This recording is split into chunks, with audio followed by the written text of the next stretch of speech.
Hello and welcome everyone to VV studies. आज हम international business unit environment का unit 3 का लास्ट टॉपिक पढ़ने वाले हैं, जिसमें कि हम पढ़ेंगे ट्रेड बैरियर्स के बारे में।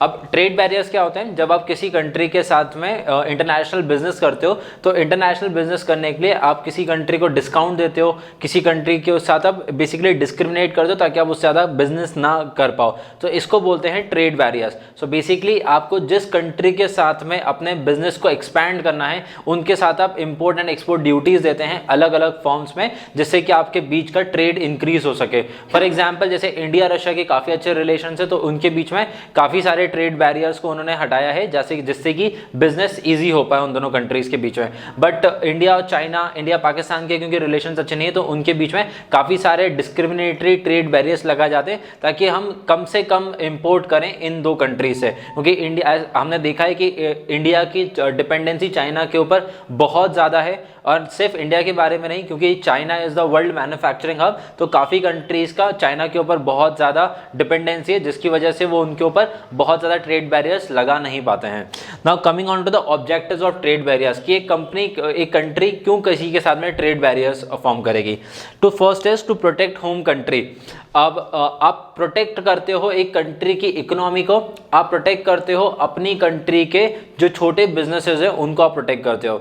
जैसे कि हम इंडिया में देखते हैं कि इंडिया में जो प्रोडक्ट्स बनते हैं वो कंपैरेटिवली चाइना से थोड़े से महंगे होते हैं। तो अब इंडिया में काफ़ी सारे लोग प्रेफर करते हैं कि ऑब्वियसली वो सस्ता प्रोडक्ट खरीदना चाहते हैं, वो ये नहीं देखते कि ये मेड इन इंडिया है या मेड इन चाइना है। They want the price to be lower, तो जो कि चाइना इजीली उनको सप्लाई कर पाता है। तो इंडिया यहाँ पे क्या कर सकता है, इंडिया जो इंपोर्ट कर रहा है चाइना से, उसके ऊपर थोड़ी सी इंपोर्ट ड्यूटी बढ़ा सकता है, जिससे कि उन दोनों का प्राइस, मतलब Indian made product and Chinese made product का प्राइस पॉइंट सेम हो जाएगा। नाउ जो भी लोग प्रोडक्ट खरीदेंगे वो ये देख के खरीदेंगे कि इनकी क्वालिटी कैसी है, तो प्राइस के बेसिस पे नहीं खरीदेंगे। सो बेसिकली वो इंडियन इकोनॉमी और इंडिया के छोटे बिजनेसेस, जो लोकल बिजनेसेस हैं, उनको प्रोटेक्ट कर पाएंगे। Next is to promote new industry. अब इंडिया में जो साइंटिस्ट हैं, इंडिया में जो बड़ी लैबोरेटरीज हैं, वो बहुत ज़्यादा फोकस करती हैं ऑन रिसर्च एंड डेवलपमेंट, मतलब न्यू एज जो कंपनीज हैं, न्यू एडटेक कंपनीज हैं, वो बहुत ज़्यादा फोकस कर रही हैं रिसर्च एंड डेवलपमेंट के ऊपर। जब आप रिसर्च एंड डेवलपमेंट के ऊपर पैसा खर्च करते हो तो ऑब्वियसली आपकी कंपनी का बहुत ज़्यादा एक बड़ा चंक या बहुत ज़्यादा बड़ा पीस चला जाता है आपके रिसर्च में। सो आप एज अ कंपनी आप नहीं चाहते हो कि आप वो पैसा रिसर्च में इन्वेस्ट कर दो और बाद में कोई दूसरी कंट्री उस प्रोडक्ट को बना के इंडिया में ले आए एट अ चीपर प्राइस। सो ऐसे प्रोडक्ट जो डिस्कवर होते हैं तो रिसर्च एंड डेवलपमेंट कंट्री उनको कॉपीराइट्स देती है, ट्रेडमार्क्स देती है, बेसिकली उसको प्रोटेक्ट करती है by giving various norms, and at the same time जो बाहर के प्रोडक्ट्स हैं उनके ऊपर बैरियर लगा देती है ताकि उनका कंपटीशन कट हो जाए। Next is to conserve foreign exchange. अब इंडिया में बहुत बड़ी प्रॉब्लम है ट्रेड डेफिसिट की। ट्रेड डेफिसिट क्या होता है? जैसे मान लीजिए ए कंट्री और बी कंट्री के बीच में ट्रेड हो रहा है। अब ए कंट्री बी कंट्री को एक्सपोर्ट कर रही है 10,000 करोड़ का, और बी कंट्री ए कंट्री को एक्सपोर्ट कर रही है 40,000 करोड़ का। तो ऑब्वियसली दोनों सेम पेमेंट नहीं करने, तो यहाँ पे बैलेंस ऑफ ट्रेड आता है कि इन्होंने इंपोर्ट ज़्यादा, किसी कंट्री ने इंपोर्ट ज़्यादा किया है या एक्सपोर्ट ज़्यादा किया है। इसके एग्जाम्पल में जैसे मैंने आपको बताया कि बी कंट्री जो है वो इंपोर्ट ज़्यादा कर रही है एज कम्पेयर टू एक्सपोर्ट, तो उनका जो ट्रेड डेफिसिट है अब वो उनको फॉरेन एक्सचेंज के फॉर्म में देना पड़ेगा। फॉर एग्जाम्पल जैसे इंडिया और यूएसए जब बिजनेस करते हैं तो यूएसए से हम सामान लेते हैं 1.7 लाख करोड़ का, बिलियन करोड़ का, और हम उनको ट्रेड करते हैं मात्र 56,000 करोड़ का। तो यहाँ पे बहुत बड़ा डिफरेंस क्रिएट होता है इंपोर्ट और एक्सपोर्ट में, जिसकी वजह से इंडिया का जो फॉरेन एक्सचेंज है वो हमेशा डिफिसिट में रहता है। हमें अपने फॉरेन एक्सचेंज बार बार सब्सट्रैक्ट में चले जाते हैं, बेसिकली उनकी वैल्यू कम हो जाती है। तो वैल्यू कम ना हो, इस वजह से हम जितना फोकस करेंगे इंडियन मेड प्रोडक्ट के ऊपर, इंडियन कंपनीज के पास में हमारा पैसा जाएगा, तो वो ज़्यादा बेटर रहेगा for countries economy. And the last is to protect national economy from dumping.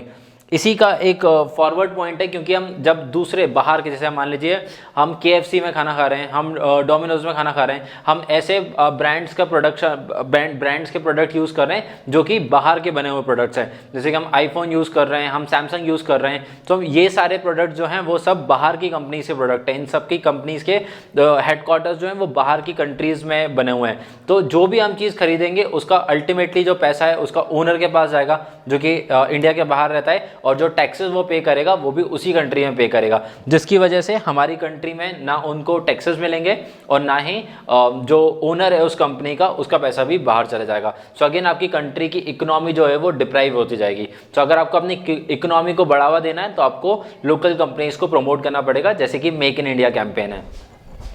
Now what are the types of tariffs, किस किस तरीके से आप टैरिफ को इंट्रोड्यूस कर सकते हो। सो बेसिकली जो टैरिफ्स हैं उसको हमने 3 तरीके से डिवाइड करके रखा है। पहला है on the basis of purpose, कि आप टैरिफ को इंट्रोड्यूस क्यों करना चाहते हो। तो उसके मेन 2 ऑब्जेक्टिव हो सकते हैं। एक रेवेन्यू, पहली चीज़ अगर आप किसी मान लीजिए आप एक कंट्री से इंपोर्ट कर रहे हैं, अब उस कंट्री से आप इंपोर्ट कर रहे हो, अगर उसके ऊपर इंपोर्ट ड्यूटीज़ आप कम लगाओगे तो जितनी कम इंपोर्ट ड्यूटीज़ होंगी उतना वो सस्ता प्रोडक्ट होगा और उसको परचेजिंग पावर लोगों की उतनी ही बढ़ती जाएगी। ऑब्वियसली सेल्स इंक्रीज होगी तो उस कंपनी का रेवेन्यू भी इंक्रीज होगा। तो जितने कम इंपोर्ट ड्यूटीज़ उतना कम सेल्स प्राइस, उतनी ज़्यादा सेल्स और उतना ही ज़्यादा रेवेन्यू। सो इस तरीके से आप कंपनी का रेवेन्यू इंक्रीज कर सकते हो। And next is to protect, आप जो अपनी लोकल कंपनीज को प्रोटेक्ट करना चाहते हो, आप जो अपनी होम कंट्री की लोकल कंपनीज को प्रोटेक्ट करना चाहते हो। जैसे हमने दिवाली में देखा, हर साल हम कैंपेन देखते हैं कि जो लोकल दिए बनाने वाले लोग होते हैं, हम चाहते हैं कि हम उनसे खरीदें, हम चाइनीज़ दिए ना खरीदें, लाइट वाले दिए ना खरीदें, हम अपने घर में होम मेड जो हाथों से जो लोग दिए बनाते हैं हम उसको परचेज करें, ताकि हम अपने लोकल वेंडर्स को प्रोटेक्ट कर पाएँ, हमारी कंट्री की इकोनॉमी को प्रोटेक्ट कर पाएँ। Next is on the basis of generation. तो पहला होता है इसमें एक है स्पेसिफिक और दूसरा है कंपाउंड। स्पेसिफिक मतलब जब आप सिर्फ और सिर्फ एक सिंगल प्रोडक्ट के ऊपर टैरिफ बैरियर लगाते हो। जैसे आपने अभी रिसेंटली सुना होगा कि इंडिया ने चाइनीज़ के बहुत सारे ऐप्स बैन कर दिए थे। जैसे अगर आपको प्रीवियस एग्जाम्पल से याद हो, जैसे टिकटॉक बैन हुआ था, तो टिकटॉक को बैन किया गया था, पबजी को बैन किया गया था। इन सबको बैन क्यों किया गया था? Because of safeguard reason. तो स्पेसिफिक रीजन की वजह से स्पेसिफिक प्रोडक्ट के ऊपर बैन लगाया गया था।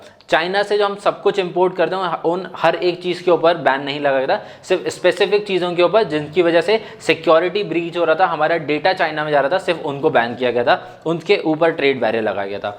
Next is compound barriers. Compound barriers वो होते हैं जैसे कि मान लीजिए आप किसी प्रोडक्ट के ऊपर स्पेसिफिक बैरियर लगा रहे हो, but at the same time आप चाह रहे हो कि आप अपने लोकल प्रोडक्ट जो हैं उनको भी प्रोटेक्ट करो। सो कंपाउंड में आपके मल्टीपल रीजंस आ जाते हैं। Next is on the basis of countries discrimination. ना पहला आता है सिंगल एंड नेक्स्ट आता है डबल डिस्क्रिमिनेशन। सिंगल क्या है? मतलब आप हर एक वर्ल्ड में जितनी भी कंट्रीज हैं आप सबके साथ में एक तरीके का व्यवहार रखते हैं। मतलब आप वर्ल्ड में जितने भी कंट्रीज के साथ आप इंपोर्ट कर रहे हो, हर कंट्री के ऊपर आप इंपोर्ट ड्यूटी लाओगे 18% की। तो दिस इज नॉन डिस्क्रिमिनेटरी। मेरे किसी कंट्री के साथ में रिलेशन अच्छे हों, किसी के साथ बुरे हों, उससे कोई फर्क नहीं पड़ता, but everyone has to pay the same import duty and everyone has to pay the same export duty as well. So this is single discrimination और single trade barrier.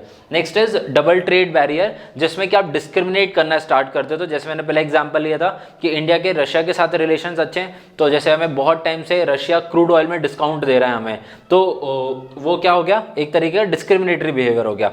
तो हम भी ऑब्वियसली रशिया को बहुत ज़्यादा सपोर्ट करेंगे, उनको जो हम चीज़ें सप्लाई करेंगे वो एट अ चीपर कॉस्ट करेंगे। बट जिन कंट्रीज़ के साथ में हमारा रिलेशन अच्छा नहीं है, जिनसे हम ज़्यादा अर्न कर सकते हैं, तो उनके ऊपर हम ट्रेड बैरियर्स ज़्यादा लगाएंगे। जैसे कि फ्री ट्रेड एरिया में होता है, हमने नाफ्टा में देखा था कि यूएसए, मैक्सिको और कनाडा जो है उनका एक ट्रायो बना हुआ है, तो वो एक दूसरे को फ्री ट्रेड एरिया अवेल कराते हैं। So that is also a trade barrier.